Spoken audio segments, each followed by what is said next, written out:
ప్రదేశములో యేసు ప్రభువా మమ్మను కరుణించుమని కేకలు వేసిరి.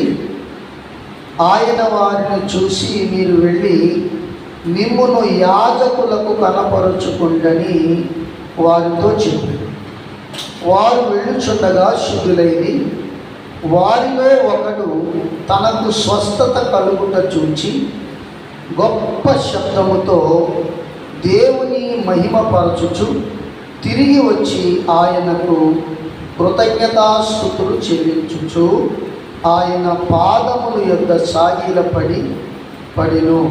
ఈ మాట మనం చూస్తాం.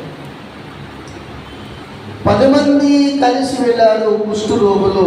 చాలా భయంకరం. ఇదివరకు చాలామందికి ఇంచుమించుగా ఒక 50 సంవత్సరాలకు ముందు ఈ వ్యాధి చాలా ప్రమాదకరంగా ఉండేది. అలాంటి సమయంలో వారిని ఊరుకు దూరంగా పెట్టేవారు. అలాంటి ఊరికి దూరంగా బహిష్కరించబడినటువంటి వారు యేసు ప్రభువా మార్గాన రావటం చూసి అడుగుతూ ఉన్నారు, యేసు ప్రభువా మమ్మను కరుణించుము అని ఆయన్ని వేడుకున్నప్పుడు యేసుక్రీస్తు ఒక మాట అన్నాడు. ఏమనంటే, మీరు వెళ్ళి యాజకులకు కనపరుచుకోండి, అంటే యాజకులకు చూపించండి. మీకున్నటువంటి పరిస్థితి యాజకులకు చూపించండి అని ఆయన చెప్పినప్పుడు వాళ్ళందరూ బయలుదేరి ఎక్కడికి వెళ్తున్నారు? యాజకుల దగ్గరికి వెళుతున్నారు. అంటే సేవకుల దగ్గరికి వెళుతున్నారు.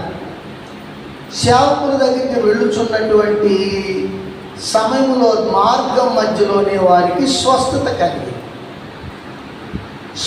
కలిగినప్పుడు వీళ్ళందరూ చూసుకున్నారు. అందరికీ స్వస్థత కలిగింది. అందులో 90 మాత్రము ముందుకు వెళ్ళిపోయారు. కానీ ఒక్కడు మాత్రమే ఈ స్వస్థత ప్రభు అయిన యేసుక్రీస్తు వలన జరిగింది.